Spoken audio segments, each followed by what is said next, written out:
Hello, constant listener. It's Leatherface Lee. Although we do our best to have the first half of our discussions spoiler free, I feel like I might have given away some important details, and we just wanted to let you know before you start listening. My apologies, and hope you enjoy the episode. Welcome back, listeners and viewers. I'm looking at you. I'd just like to point out a couple of things before we begin today. This is a special bonus episode, which we'll get to in a moment. But we do have a special guest today. We have Funko Reagan right here. And excuse her, she's got a little bit of soup on her, but other than that, she's okay. She won't vomit green pea soup on Exactly. her lens, I hope. Exactly. And Mike has also brought something pretty special, a little welcome sign. Let's talk about horror. Is that what it says? Let's talk about horror movies. Horror movies. Which is perfect. Which is exactly what we do. So we've got a little addition to the studio, which is pretty fun. And I got rid of my Faculty of Horror t-shirt so we could put that up. So I'm sorry, ladies, but we took it down so we could put up a new sign. But what can you do? Also, I put up my Exorcist t-shirt in the back. Oh, I didn't even notice that when I walked in. So there you go. Okay, so what's on the slate for today? We're eventually going to get to the most recent release. That's what this special episode's all Paw about. Patrol, the second one. That's right, yeah. It was actually very frightening. So this episode is going to be about, really, Exorcist Believer, which was released, I think, on the 5th or 6th last week. Last Thursday, so yeah. Yeah, so the 5th, I think, because tomorrow's the 12th. It is October 11th today. But we thought it was a great opportunity to kind of talk about the Exorcist franchise as it is. Some people would argue it isn't a franchise. I'm going to argue that it is a franchise, however, because there's at least 4 movies before this one, 5, but we'll get into that, and a couple of novels. Okay, so let's just dive into the franchise a little bit before we get into Exorcist Believer, and then we can kind of give you some ideas about what we think about that most recent edition. So this is going back 52 years. I was actually alive. Mike was not. I was not. So the original Exorcist novel by William Peter Blatty was released in 1971. And of course, it is the basis for the first movie. And it was inspired by true events, a 1949 case of possession and exorcism that Blatty heard about while he was attending Georgetown. Now, that little detail is important, of course, because it comes into the first and third films very prominently. Legion is the second novel that's connected with the franchise, also by William Peter Blatty, released in 1993. That is a direct sequel to The Exorcist. It's a basis for The Exorcist 3. And incidentally, he uses aspects of the real Zodiac killer as the basis for his fictional killer, his Gemini killer in the novel. So Are you saying The Exorcist 2 wasn't based on a novel? Shockingly, no. It wasn't. Wow. It wasn't I can't based believe that. on a novel. So now, to be fair, there was a novelization of the 2004 Exorcist, The Beginning movie. However, it wasn't. It was one of those ones that's just made to kind of cash in on the film. It wasn't actually a novel that was written before the film and then adapted, and it was not by William Peter Blatty. So he's out of the picture. Now, getting into the film franchise, there are 3 movies in the original trilogy, 2 prequels. Really only one. We'll get to that. And then what we're going to be talking about later in this episode, which is the beginning of a sequel trilogy directed by David Gordon Green. A requel trilogy, right? Yes, a requel. Come on. So the original trilogy, the 3 films are The Exorcist, which was released in 1973. In December, the day after Christmas, it was released. Now, there's something, you may know this, there's something tweaking in my mind about that was very deliberate to release it that close to Christmas because of the religious content in the film. Do you remember hearing anything about that?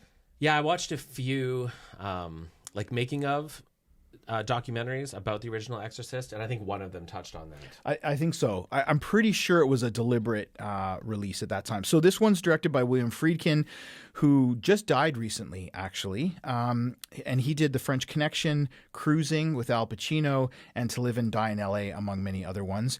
Now, the original movie was adapted for the screen by William Peter Blatty. And it had a great cast. Linda Blair, Ellen Burstyn, Max von Sydow, Jason Miller. quick aside about Jason Miller. He is the father of Jason Patrick, who was in The Lost Boys. I did not know that. Yeah, the older brother. That was his acting debut. Yes. Yeah. So anyway, just a little bit of trivia there for you. So this one got 8.1 on IMDb. Very strong score for We're talking the original Exorcist. The original Exorcist, we're talking, yes. 78% critic score and 87% audience score on Rotten Tomatoes. Now, if you haven't seen this, I'm not sure why you haven't seen this. Go and watch it. We're not going to talk about any details. The summary of that film, though, is when a young girl is possessed by a mysterious entity, her mother seeks the help of two priests, and the power of Christ compels them to save her daughter. Okay, so moving right along in the franchise is The Exorcist II: The Heretic, released in 1977, directed by a very well-respected Sir John Boorman, who also gave us Deliverance and Excalibur. It was written by William Goodhart. Now, Linda Blair reprised her role as Regan. A horrible, horrible performance by Richard Burton. And also Louise Fletcher. Now, I've not seen... And James Earl Jones.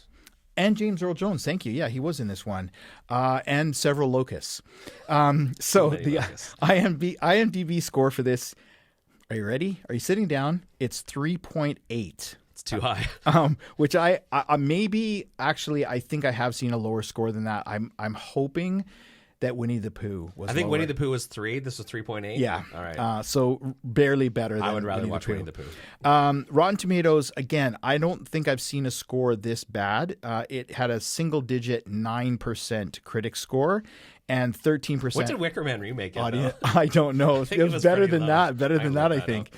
So the summary of this one, a teenage girl once possessed by a demon finds that it still lurks within her. Meanwhile, a priest investigates the death of the girl's exorcist. Now, I'm not sure, other than everything, what went wrong with this film. It certainly had the budget to be a far better film than it was. It had, Louise Fletcher is a very good actress. Richard Burton, I think, was of a time, and he certainly was getting to the end of his time by the time this film was released. And let's be honest, Linda Blair, not Oscar material. She was great in the original. It was a challenge for this one. It's 4 years after the original, both in real time and in the time of the characters. But it's just an awful film. I don't know if you would agree with this. Don't even see it. It's hot garbage. It's absolutely horrible. Watch 1, watch 3, because they are direct. The 3 is a direct descendant sequel to 1. You can skip 2 and not miss anything. There's nothing from 2 that will help you better enjoy or understand 3. Life is too short to watch The Exorcist 2. We've done the hard work for you. I've seen it twice, and it's not worth seeing once. So I will give props to you, the fact that you've watched that movie twice in the last 5 months. Yeah. Because you watched it. You had not seen it when we reviewed Exorcist 3. That's then right. You went and watched it. And then for some reason you watched it again. I was not watching that film again. I saw it once, and that was too many times. Yeah, it was terrible. Okay, and then finally Exorcist 3, which I think is getting a reevaluation in the last few years and a reconsideration. So this was released in 1990, and we reviewed it in our season 3, directed and written by William Peter Blatty, which I think is important to note because this is a person who has the world, who has the characters in his head. And I would argue he did a fantastic job in directing. There are some scenes that are really terrifying. Some people argue the best jump scare of all time. Yes. Yeah, absolutely. Anyway, so he adapted this from his own novel, Legion. Remember, that was released in 1983. But it's worth noting here, the director's vision was not what was eventually realized, although I do understand there's a director's cut out there somewhere, but there was major studio interference with this one. There were drastic rewrites and reshoots. Cast is very good. George C. Scott, Ed Flanders, Brad Dourif is fantastic. One of his better performances, yeah. Or maybe his best performance. Jason Miller also comes back in this one for Spoilers. some... sorry. But we're not worried about spoilers because No, we're not reviewing this. IMDb 6.5, so not as strong as the original. Rotten Tomatoes, this is where I think it's getting some critical reevaluation. So Rotten Tomatoes has 58% critic score, 57% audience score, and I think it's a far better film than those scores would indicate. So this is 15 years after the original. A police lieutenant uncovers more than he bargained for as his investigation of a series of murders, which have all the hallmarks of the deceased Gemini serial killer, leads him to question the patients of a psychiatric ward. Now, just listen to this quote from Blatty. In quotes, "It's still a superior film." He's referring to the first one. And in my opinion, and excuse me if I utter heresy here, but for me, it's a more frightening film than The Exorcist. So what? He says Exorcist 3 is more frightening than the... Yeah. Disagree. I disagree strongly with that. But according to the writer and director... He took issue with the original cut, right? He did. Because yeah. 12 minutes or something that were taken out that he really wanted in there. Yeah, there were some definite problems with that. Okay, so I'm going to run over this pretty roughshod very quickly. There were 2 prequels. One in 2004, Exorcist Beginning. One in 2005 called Dominion. Exorcist the Beginning and Dominion are basically the same movie. They are trying to tell the same story. They're not even trying to do anything differently. They're both trying to tell the story of Father Merrin, who helped Reagan in the first movie. This is a prequel with his experiences with the demon Pazuzu in East Africa, so long before he ever makes it to Georgetown. Both movies have Stellan Skarsgård, but they have some other supporting cast differences. 2 different directors, but the same story. My understanding is that the first prequel, 2004, the studio didn't like it. And they had it redone with a different director and a couple of different cast members. Apparently, they like Stellan Skarsgård. So the first director is Rennie Harlin, and the second director is Paul Schrader. The first one has 5.1 on IMDb. Second one's 5.8. So arguably, it looks like from IMDb and Rotten Tomatoes, the 2004 prequel is not as good as the 2005, but it's arguable. They're both bad. Yeah. I've only seen Dominion, to be fair. I haven't seen The Beginning, the 2004, but the 2004 one has 11% critic score and 27% audience, whereas Dominion has 30% critic score and 25% audience. So that all leads us to last week. Exorcist Believer, released around the 6th of October, directed by David Gordon Green, who, if you, for traumatic reasons, have put it out of your mind, was responsible for the latest Halloween trilogy reboot from 2018, I think, till 2021, 2022, whenever the last one was released. I think it's 2021. Yeah. Anyway, I've tried to put it out of my mind, but apparently he is the director of... And we like the first one, right? The first what? The first of the trilogy by David Gordon Green. The Halloween trilogy? Yeah. Like is a strong... Yeah. I think you and I saw that together. I thought we both came away not hating it. Yeah. I only really have an issue with Halloween Ends in terms of being absolutely terrible.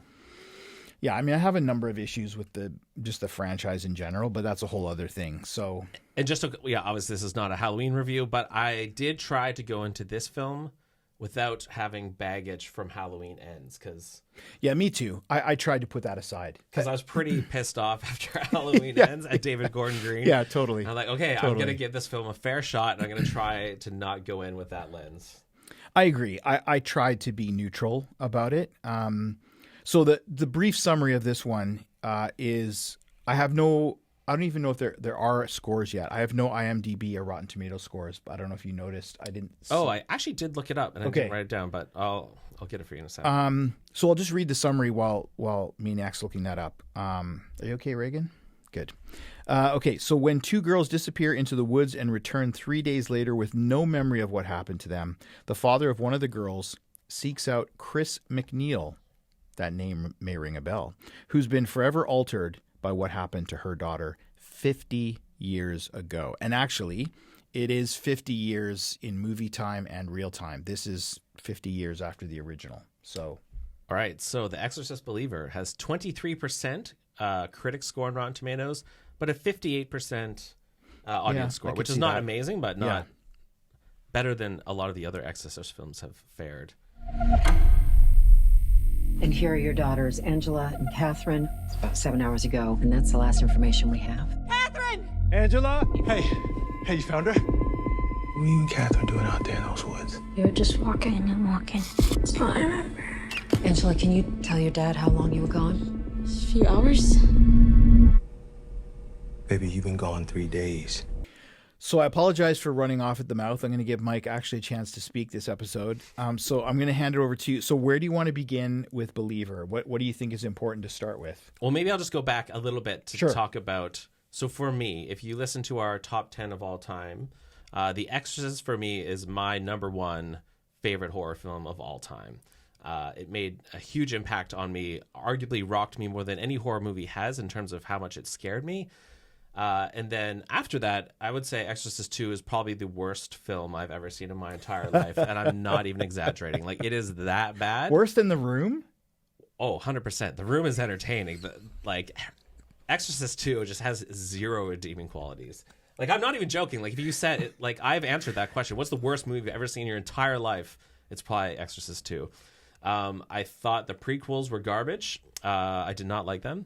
And 3, I'd held off watching for so long because I was traumatized from Exorcist 2 and just assumed 3 would be bad.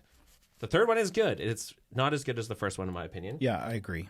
But you can go back and listen to our episode on it. But I think it succeeds because it's not trying to copy what The Exorcist did, but it's telling a different story.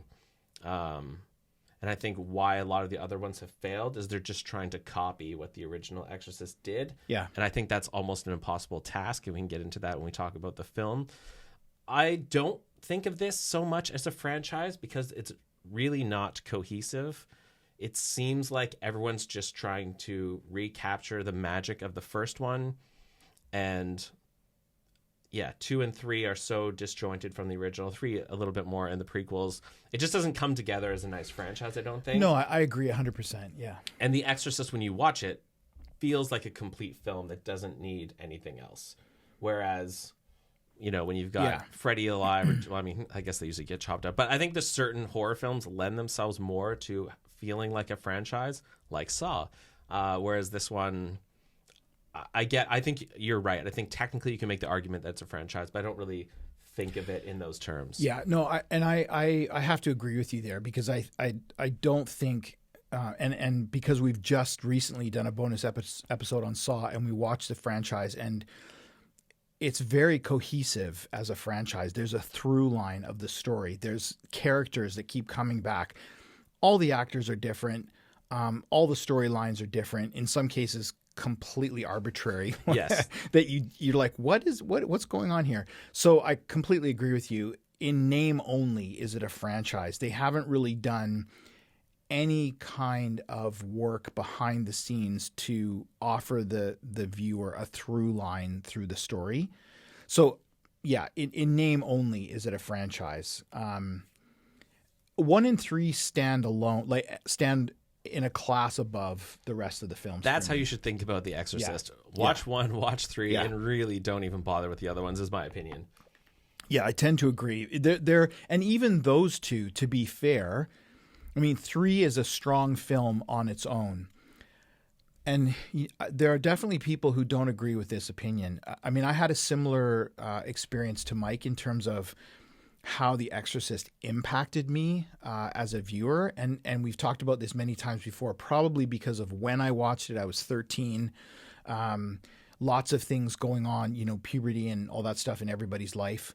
But I think the stars were aligned for that film. There's the grittiness of the 70s.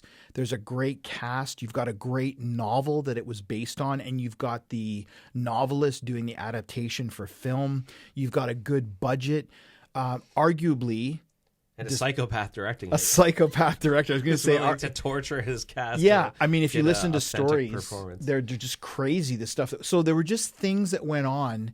First of all, that couldn't go on anymore. And I'm not suggesting they were right to have ever gone on, but it created a film that can never be recreated. And I agree with you that I think because of the name and the cachet of that original film, directors keep going back and trying to capture something that's like lightning in a bottle. And I think it's impossible. it's impossible. I agree. And we'll get into this, or at least I will, when we get into Exorcist Believer. I think part of the challenge of doing an Exorcist film in 2023, I can't even count how many possession films have happened since 2000. Oh, yeah. You're looking at dozens. And I actually don't like many of those either. And I feel like they're falling into the same trap of just trying to recapture the magic of the original Exorcist. And I don't think anyone has really pulled it off. Yeah, agreed. I think people have taken different takes and those have worked. But for people who just try to have someone possessed and a priest and they do an exorcism, it's just a lesser version of the original Exorcist. Yeah, unfortunately. Yeah. So all that being said, I think if you go in, and I think many reviewers are making this mistake, expecting something like The Exorcist, you're probably not going to like it. But I think you and I both went in with low expectations, based both on because it was yet another Exorcist film and because of David Gordon Green's last outings. But I think because I went in with very low expectations, I will not be crapping on this film like many reviewers have. And I'm curious if you have a similar thought. Well, yeah, I don't know if I would describe my reaction as dumping on the film. I have some fairly negative feedback. Oh, I have critiques as well. But when you listen to reviews of this film, people are speaking about it. I don't think it belongs in like Exorcist 2, the Heretic territory, or the prequels territory. No. Like I think it's a step above those, but it certainly does not reach the heights of certainly the first Exorcist and probably not the third one either. Yeah, It falls in between those two extremes. Yeah, I have. It's funny because I've given some. I think Mike may remember when. This was with Saw. I never had this thought about. Anyway, I was going to say something, and I'm like, no, it wasn't this film. That was the one I saw the week before. It's okay. We did watch 10 Saw films the last 3 weeks. So no, I don't think this is as bad as The Heretic, Exorcist 2, but there's a lot wrong with this film, and for me. Absolutely no question. It doesn't even touch 3. It doesn't get close. 1 and 3 absolutely are the two strongest films in this franchise. And this one is far below that, but certainly better than some of the other, like 2. Yeah. I would say this movie is fine. It's do we okay. want to get into... Yeah, where do you want to start with what we liked about it? Sure. Yeah, let's start there. Okay. And I think, like all our reviews, we're going to do spoiler-free, and then we'll jump into spoilers at the end. Okay. Sure. Something I liked, I think when we did our second season, where we did remakes versus originals, and we did cover some requels, I like when, in this case, a requel is paying homage and doing things that reference the original, but is kind of doing something different. And I do feel this falls into that category. When you watch it, you notice both movies open with like dogs fighting. Yes. Like, oh, interesting. I remember that from the first Exorcist. One takes place in Iraq. The other one takes place in Haiti. Then you have development between the child and the parent. Then you have scenes in a hospital. It's very much mirroring the sequences of the original Exorcist. And I was okay with that. To me, it kind of tied it to the original, but it was doing something different. So that's kind of what I would look for in a prequel, to give little nods so that someone who's watching it who loves the original is kind of picking up on those references, but it's still kind of telling its own story. Yeah, I'd agree. I mean, I think that's fair representation. And I did like those elements as well. Yeah. I do feel like that was a deliberate attempt to connect to the original film. Yeah, for sure. And then for me, I thought the first half, I was actually very on board, and I was like, oh my gosh, I'm actually liking this movie. And for me, it fell apart more in the second half. Yeah. Yeah, the second half for sure is much weaker for me than the first half. I think there may be other ways to tell that story. Yeah. Yeah. I do appreciate that they were able to bring back Ellen Burstyn. That's not a spoiler because she's in the trailer. I was going to ask that. I don't think so. She's in the trailer, Yeah. so I don't think it's. I mean, it's shocking that actually 50 years later she's in the film. But so the fact that she's in it, I think that ties it to the original. Obviously, she's an amazing actress, and she like gives some legitimacy to the fact that this is like a requel to the original Exorcist. Yeah. And I thought the performances were good. I thought both girls did a great job. Okay, we could disagree there. I thought their performances were okay. Yeah. The father I liked. And it was interesting. I was reading, so I guess all the actors that David Gordon Green got in the film were like representing their real professions. So the police officers in the film were actually police officers. The people working in the hospital were actually like doctors and nurses. I did hear that, yeah. I kind of appreciate that. Yeah. I think that's cool. And I think one of the best elements of the original Exorcist film is Tubular Bells. Yes. And the way that they use that music in the film, I think, is effective. They kind of remix it. They don't overdo it, but they use it, I think, well. And so those are some of the things I liked about the film.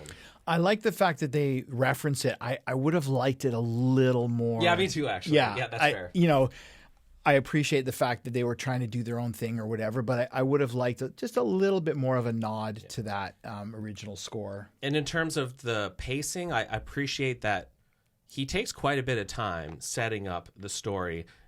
You don't really see any possession elements until quite deep into the film, and so I like that he took the time to kind of establish the characters, establish what will happen to lead to the possession, and it's only really in the final act where there's a lot of those what we tend to think of as like the possession tropes. Yeah, for me, I think that's where the film started to fall apart. Absolutely. Yeah. And then the technical filmmaking, I think, was mostly good. Although, did the editing bother you?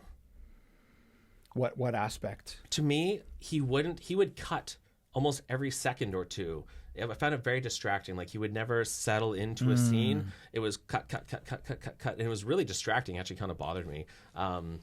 It kind of got better in the second half of the film, but the first, I'm like, geez, can you just focus on something for 3 seconds? I found that really distracting. That's interesting that you didn't notice that. It didn't distract for me. I just wonder, I mean, obviously it's going to be different for different filmmakers. I just wonder if that's more of an issue with modern film than with something that wouldn't be a style of editing in the 70s. No, for sure. I think they've shown that over time. Yeah. Cuts have become quicker. The length of scenes has gotten quicker and absolutely. quicker. But we watch modern films all the time. I feel like this was an extreme example of lots of quick cutting.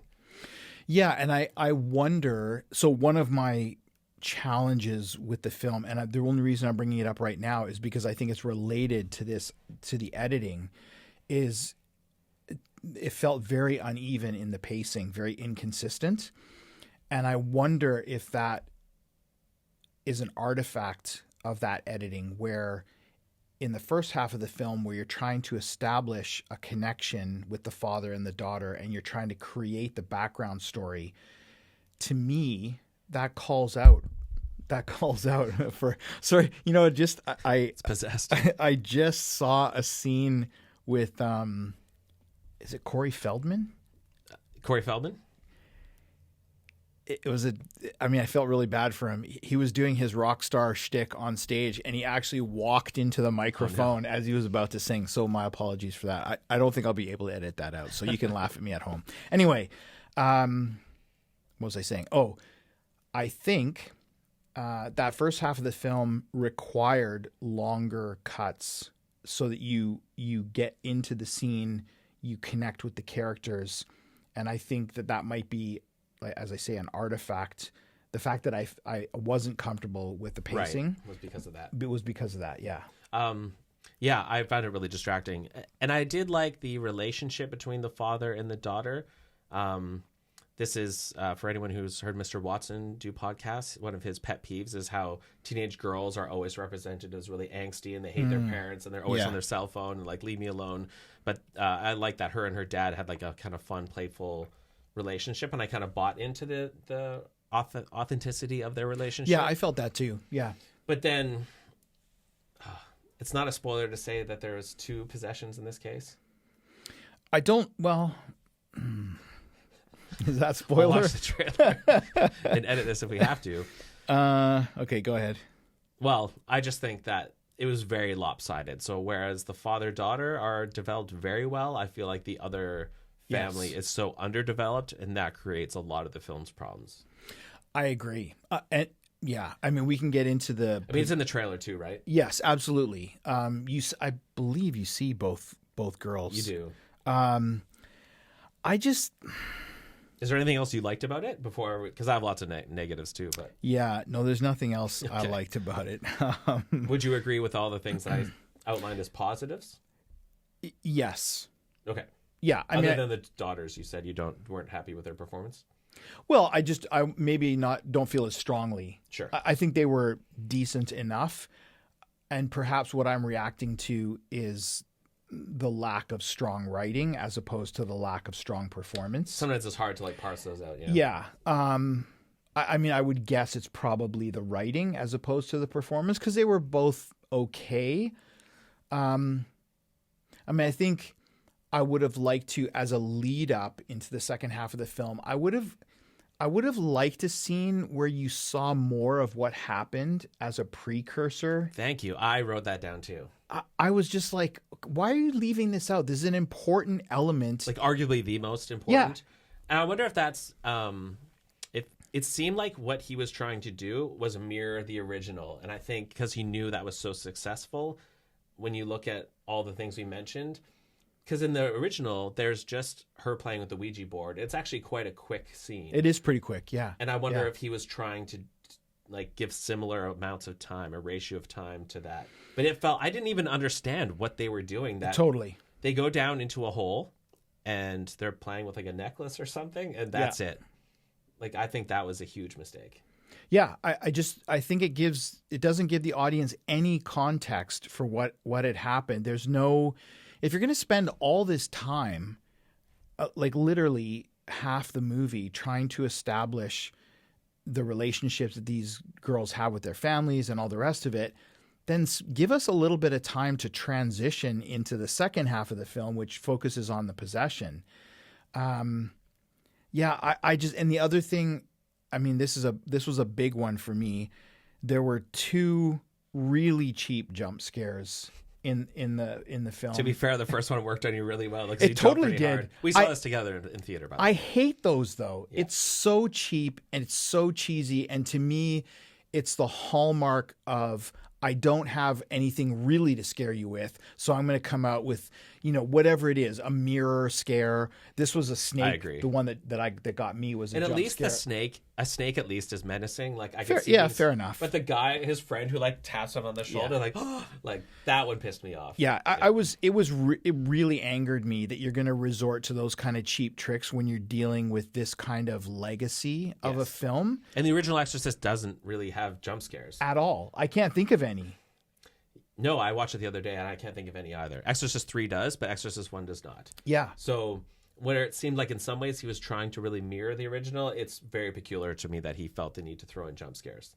Yeah, like to me it seemed incongruous to the rest of the film and 100%. Even to the franchise, right? Like I agree. Yeah. It's not.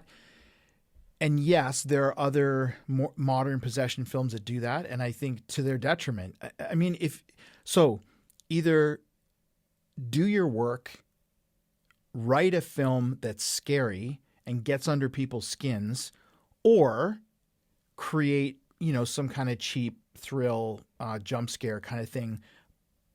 And I mean, there are definitely franchises I'm thinking of, The Conjuring and other ones that do a pretty good job. But even in those franchises, the jump scares bug me, because it's like, you don't need to do that. You've got a scary film already. Why do you need to resort to cheap jump scares to get something? And I mean, maybe that's something that directors get off on. I don't know. I think for your casual movie goer who just maybe once in October wants to go to a horror movie, like, it works. But when you watch horror movies all the time, they get really old really fast. I mean, so other than those cheap jump scares, it's definitely not as scary or creepy as 1 or 3. And I thought about this after we left the theater. To me, the fact that you've got 50 years later with arguably, and I mean, I haven't done a comparison to $73 to $2023, but I would bet David Gordon Green had a better budget than William Friedkin. It's testament to how good the first film is that 50 years later, it stands up as a better film than anything anybody can make right now. Yeah, I agree. Although I feel like it's so unfair to expect David Gordon Green to do what William Friedkin did. Because when you look at how unethically he acted as a director. Yeah, that's fair. Like, you have Linda Blair and Ellen Burstyn actually screaming in pain because they are literally being kind of tortured. And so you can capture these moments on film, which make the film really powerful as a horror film. But no one else can do that now. Like, you just can't terrorize your performers that way. That's totally fair. So I feel bad for him in some ways that and maybe the lesson is you just don't try and remake The Exorcist. Like, maybe that's the moral of the story. Just stop trying to copy that film, because you're always going to fail, because you have actors who are literally screaming in pain, and it's so convincing when you watch it on screen because they're actually in pain, and you just can't replicate that. Yeah, that's a very fair comment. Wasn't he like firing off guns to like scare people? I was going to say that's the example I was thinking too. Like, Max von Sydow has talked about that Friedkin fired, I think, a live round on the soundstage. There was a scene where he was supposed to react in shock or something, and Max von Sydow was very insulted by that, because of course he comes from a long tradition of acting, and he's a well-respected actor, and he thought, let me do my job as an actor and don't resort to these parlor tricks to try to get me. Just tell me what you want me to do, and that's my job. But clearly it worked. It did work, but you're 100% right that not only did Friedkin achieve the results, but did so in an unethical way. Yeah. And so to expect or to compare a modern filmmaker with all the safety things and ethical things in place that would keep everybody safe and would respect everyone on set, I would argue, maybe impossible. The bar is unachievably high when trying to create. Many people consider Friedkin a genius director, but many people also over the years have talked about what a tyrant he was and what a psychopath he was as I think a director. both can be true. Yeah. Because I would agree with both of those statements. So I think you're absolutely right. I think it's not fair to compare. However, yes, if you're going to call your film Exorcist Believer and you're going to say, also fair. Okay, this is a direct descendant of the original film, and they've got Exorcist Deceiver already scheduled for 2025 release and a third one scheduled for 2027 release. And I might have heard that they've taken him off, or he's stepped back from the project. David Gordon Green. Yeah. No, that wouldn't be. That's not 100% confirmed, Yeah. but I thought I heard that because this has not done super well at the box office, considering they paid $400 million for the license to make these films. I think it made like $30 million. Wow. So, those next two films got to do a lot of work. So, coming back to the film at hand. But you're right. It invites that comparison. Yeah. And especially when you're bringing back Ellen Burstyn, like, you're really tying it to the original. Yeah. And so on the one hand, I get, like, it's so natural to want to compare it to the original. But on the other hand, it's so unfair to compare it to the original. Yeah, totally. Like, it's such a tricky situation. But you've hit the nail on the head there. Like, this isn't, the movie's not called The Possession of Hannah Grace or any other possession film.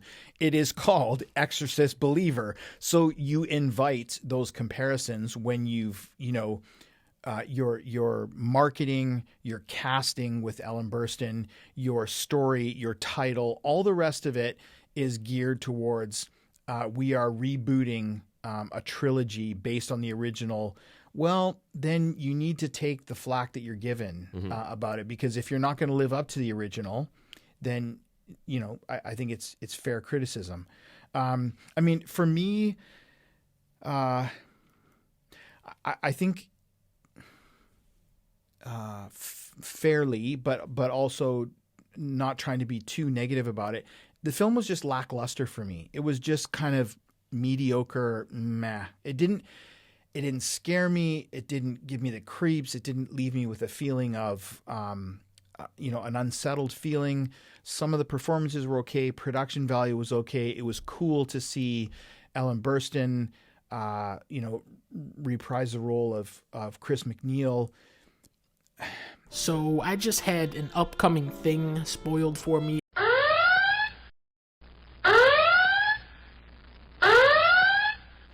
The exorcism scene is probably the biggest issue I had. I didn't count. I think there were 5 different faiths there. I agree, yeah. I don't know if this was an attempt to be inclusive in 2023 and let's have everybody say and how we're going to get rid of the demon. I don't know.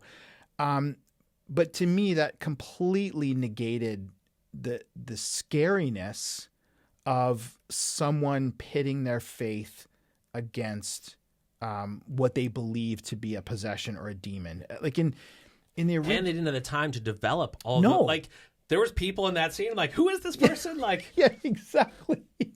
and the original Exorcist is so intimate and so, Yes. like, you are very married to the characters who are taking place. In this one, it's like, who are half these people and why are they here? So I agree. I think both thematically, it doesn't make sense to have 5 different faiths. I don't know if they were going for like the Avengers of religion getting together to like take down these demons. But then I think just practically, they just didn't have. You need a 5-hour movie to develop all those characters properly. Well, and you diffuse any of the power of the scene. You've got no focus point for the scene, arguably. I mean, you could argue that it was one person, but then there's this diffusion of things happening. I just Because who's the girl? Who's the woman who like comes to talk? She's in Hereditary. Ann Dowd. Ann Dowd, yeah. So if you had just had Ann Dowd's character, the Yes. father and the daughter, I think you could have actually made a pretty impactful final scene. I agree. But I felt I didn't care about half the people in that room, and it was so rushed. Though they take the time to develop the relationship between the father and the daughter, Yeah. they don't take any time No. to develop all these other people or the other family. And so when you're suddenly supposed to care about them in the final act, Yeah. it falls flat. I think that's the biggest mistake of the movie. Yeah, I mean, so faithful viewer, imagine this: you've got 2 possessed young women. You've got one girl's parents and her pastor. I'm not sure what his title would be. I think it was kind of a Baptist style church. Yeah, you've got a Catholic, you've got a Protestant, you've Yeah. got I don't even know what the other one was, more like natural medicine. Yeah. And then, so you've got one girl, her parents, and her pastor. Then you have a woman who seems to be like I'm pardon the phrase, but like a witch doctor-y kind of thing. That's the term I was going to use. Yeah. And then you've got Ann Dowd's character who is a lapsed Christian. Yeah. And then you've got her brother who is also in the chain. And then you've got a priest who's there but not really there. And then you've got the other girl's father. It's like, where do I place my focus? Where do I place 100%. my attention? And at one point, all of them are involved in the exorcism at some point. Whereas in the original film, to me, and I made fun at the beginning of, the power of Christ compels you, which is, a meme that's kind of funny. But that is a powerful, powerful scene in the original film, because you have the mother with a daughter who's possessed, who goes to a psychiatrist priest, Jason Miller's character, who originally says to her, look, this is not a faith-based thing. Your daughter is mentally ill. She needs a psychiatrist. And the mother convinces him, you come and observe my daughter and tell me that that's a psychiatric problem, and I will go that direction. And he's convinced, no, it's actually more than that, which then he goes to the church. But it follows, I said this with Saw, but it follows a through line. Mm-hmm. Jason Miller's character doesn't isn't prepared to do this alone, so they bring in Father Marin, who has experience in exorcism and is much more experienced as a priest. That makes sense. Then the two of them go in the room with the possessed young woman, and chaos ensues. But you've got a focus point. You've got two intense characters looking at this possessed young woman, and you've got all this stuff going on, the head turning in the pea soup and everything else. I 100% agree with all that. But that doesn't detract from the power of having just those three characters in the scene. And by the way, speaking of William Friedkin, which we have, if you've seen the original, the breath that's coming out of them, is real. He had that set refrigerated to -40. And Linda Blair's character was in like a little nightgown. It was ridiculous. Anyway, sorry, I digress. I'm not sure if it was direction writing by committee and a bunch of people thought, hey, this would be a good idea. Let's bring in, these people and these people. But I wonder if that was he felt, because we were saying you want to have the DNA from the original, but you want to do something different. And I think just the decision to focus on two girls and two families and 4 different faiths or 5 different faiths really sinks the film. And it's too bad, because I actually felt he takes time and does a really good job, I think, for the first half of developing the film. And it felt very rushed. I like in the original Exorcist how you just slowly see her devolve. And it starts with just curse words, and then she starts to become a little bit violent, and then she looks more grotesque, and it kind of is this. Whereas this one, they kind of went from 0 to 100 very quickly. Yeah. You didn't see that gradual breakdown in their psychology and the physiology. They just kind of okay, now we're full blown possessed. And I felt, for me, that was problematic as well. Yeah, and there's another lost opportunity where when the girls come back from their 3 days away, and the main father-daughter characters are back at home, there's a scene where she asks, just leave me alone, and the father leaves the room, and we see the demon face of the daughter, just kind of like in the original. The Flash? I liked that. Excuse me. I thought that was good. Yeah. But I think it's a lost opportunity that they could have done more with that connection. Spoilers. Spoilers. Okay, so what? I think there's been some spoilers, but nothing. I think there's bigger spoilers. So maybe do we want to give our thoughts on the film and then jump into spoilers? Sure. I don't know how many more spoilers I have, but there's a big one. But yeah okay. Sure. Okay. Okay. So, I don't recommend this film, but I also don't think it's terrible. I don't think you need to run out and see this in the theater. But I don't think it's a travesty if you watch it either. Watching Exorcist 2 would be one of the worst decisions you could possibly make in your life. I think this could be an enjoyable evening. And I think if you're interested in The Exorcist, it's kind of interesting to watch it. And I don't think it's terrible. But I don't recommend you go and watch it necessarily. So I think it's fine.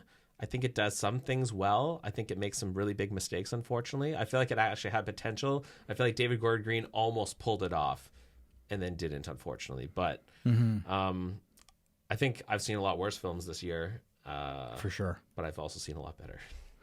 Yeah, I mean, I pretty much fall in line with that. I think first of all, if you're a completionist and you've seen some of the other films, I went back and watched 1, 2, 3, and I just seen Dominion about a month ago, so I didn't go back and rewatch that.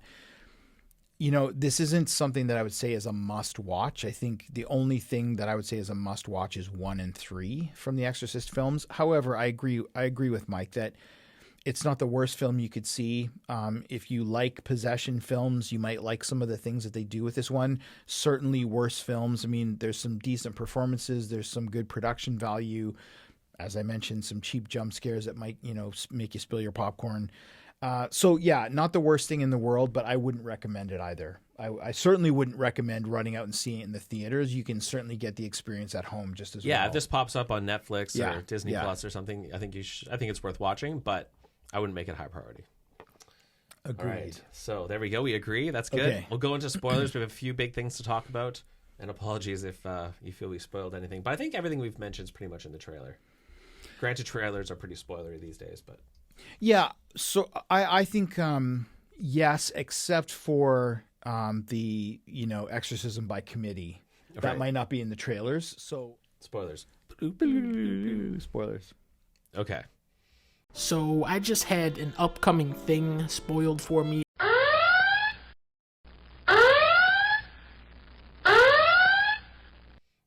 Did you have something you want to start with?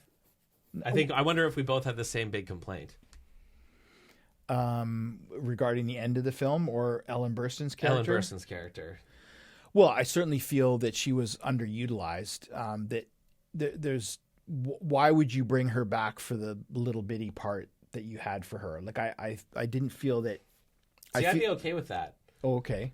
Just because I feel like it's not really her story, but having her in the film is kind of a cool cameo and a cool throwback to the original. But I don't need her to be a central character necessarily. No, I don't think she should have been central. I just thought she could have been, maybe stronger. But it sounds like what was your bigger beef? I feel like having her eyes ripped out, like that whole thing was just way unnecessary and stupid. Like I didn't understand how she could be so flippant when she'd had this experience, and then she's going to come in to the bedroom of a possessed, like that whole sequence where they go into the house of the other family. It's obvious from the front door that something's off, but they're wandering around the house, calling people's names and whatever. And Ellen Burstyn goes into the girl's bedroom and ends up being blinded with that a just crucifix. did not work for me. Like I didn't really want to see her get butchered. I kind of like how he goes to her house and he talks to her, and she'd written the book, and I liked having her as just something to anchor the film to the original Exorcist. But I thought it was just way over the top and ridiculous. And they don't develop her enough in the film, I don't think, to make that a very impactful moment. Agreed. It was the context of the film. Yeah, it was gratuitous to have that scene in the film. Yes. It made no sense to the story. Yeah. And then to have her, again, like be in the hospital bandaged up, and he comes to visit her once. And I didn't buy after a 10-minute conversation with him that suddenly she's on board to go. Totally. Sorry, I just didn't buy that she would be invested personally in this situation at all. Not to mention, if anything, you probably want nothing to do with it. I was going to say, not to mention, after the experience that you've gone through as a parent with your daughter, why would you want to support someone? It's like, I think there's a Catholic church that can help you there, but I wrote my book. I've heard some critics talk about this whole idea that having Ellen Burstyn's character come back, having written a book, that if you go back and watch the clues from the original, she never would have written a book because they were trying to hush things up. Yeah. And fair enough, whatever. I'm willing to suspend my disbelief on that one. It was more about how she becomes involved in the story that I agree with you. Didn't work for me. It's like, really? Why would you... If she was an open enough person, she might say, okay, I'll have a conversation with you. I'll tell you about my experiences. I'll give you my 2 cents about, go find a priest and, do whatever. But yeah, to follow him back and kind of get involved in that way, especially as this is in the movie supposed to be 50 years later. In real life, it's 50 years later. Even if Ellen Burstyn was 25 in the original, which I don't think she was. I think she was older than that. Older, yeah. She's in her 80s at least now. Why would an old woman want to do that? Yeah, it felt cheap and unearned. Yeah. So I like that she's in the film, and I don't like that they took it to that How extreme. they used her in the film. Yeah. Okay. That was one of my bigger beefs. And then, just to go back to, so they're wandering through the woods. They find a hole in the ground. They go into the hole in the ground. They find a trinket, and that takes them to hell for 3 days. I don't think. Well, I feel like he really did not develop what is going on there, and that was really bizarre. My takeaway was not that they found a trinket, but that was either one or the other girl's family possession. Okay. But I don't know that for sure because it wasn't explained.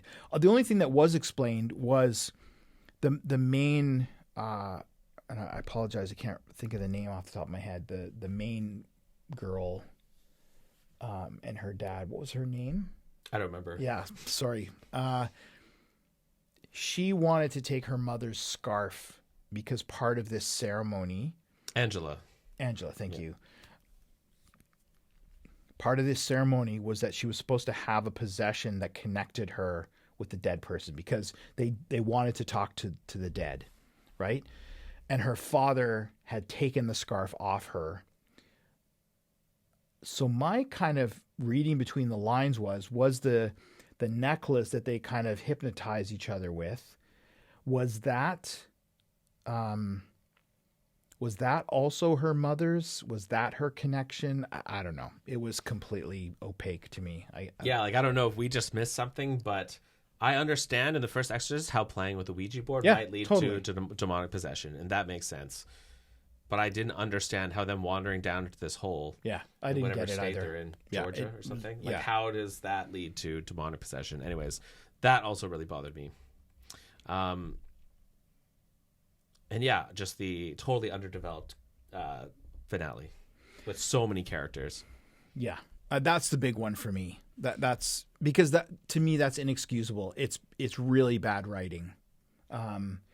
You spent all this time developing a story, developing a relationship, and then you completely spoil it by having everybody and their dog at this exorcism, and yeah, I didn't even get the connection between the whatever you want to call her, the witch doctor, and I think it's his neighbor that had brought these women into his house to like smudge it and whatever. And it's like, okay, his religion didn't seem like he would believe in that kind of stuff.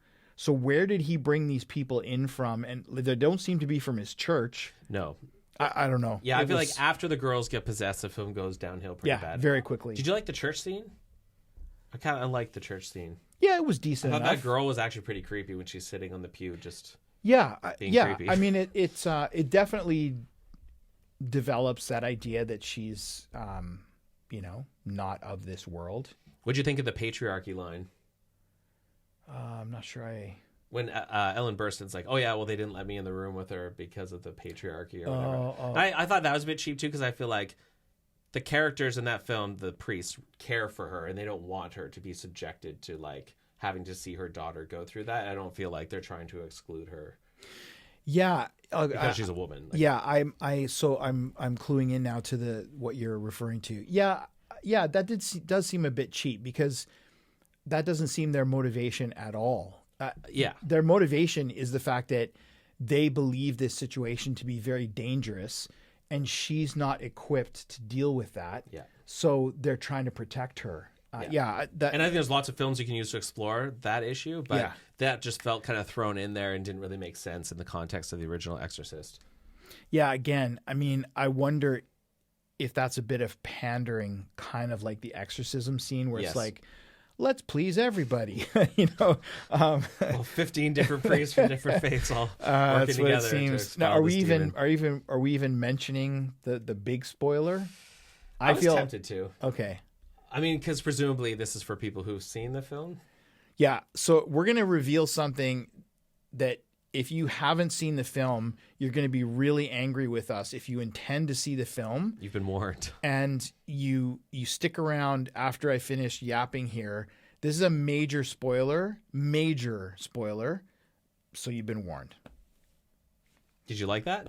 Linda Blair shows up at the very end. Yes. Looking very old. Yeah. Did they actually show her face or just her hand? You do get a cut to her face. Okay. Very quickly. I remember her grabbing her mother's hand, and I actually didn't remember her face. But yeah, she did look old. Well, I was also thinking about the look of her hand. Yeah, that's fair.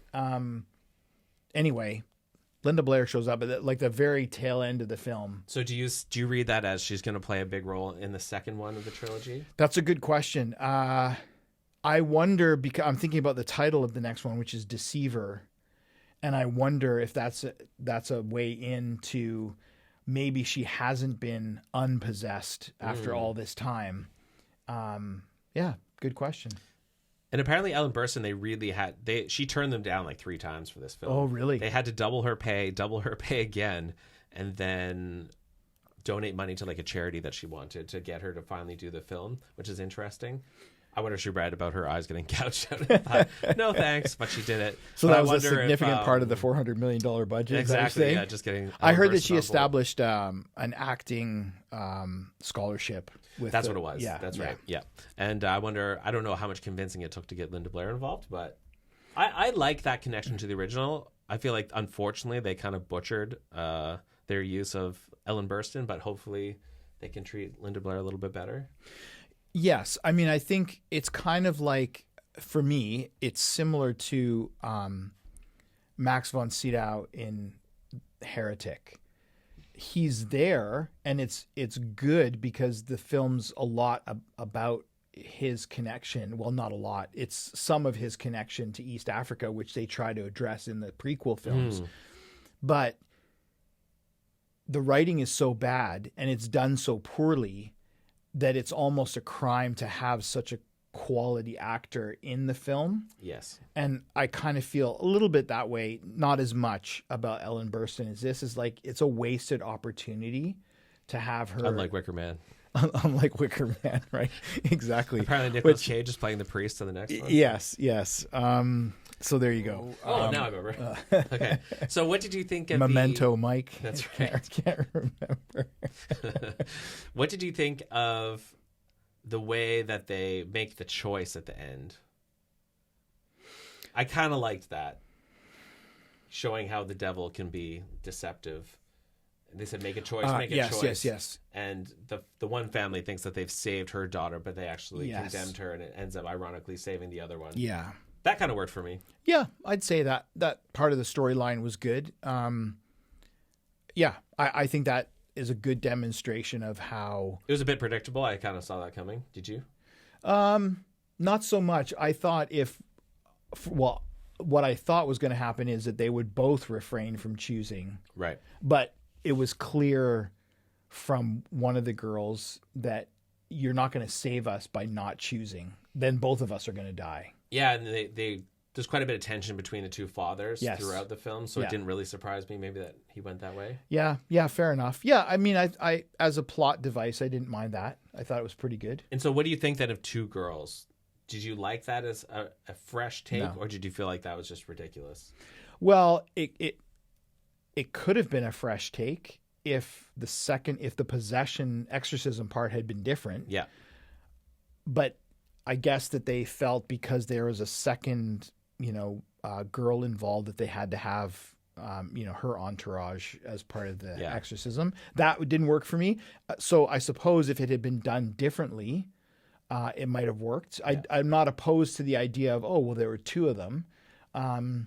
But how they spun that story out didn't work for me at all. Yeah, no, I agree. The idea of having two, I think, is okay. I thought they both did a good job. They're both kind of creepy. Yeah, fair enough. But then they had to develop both families, and that's where it kind of fell apart.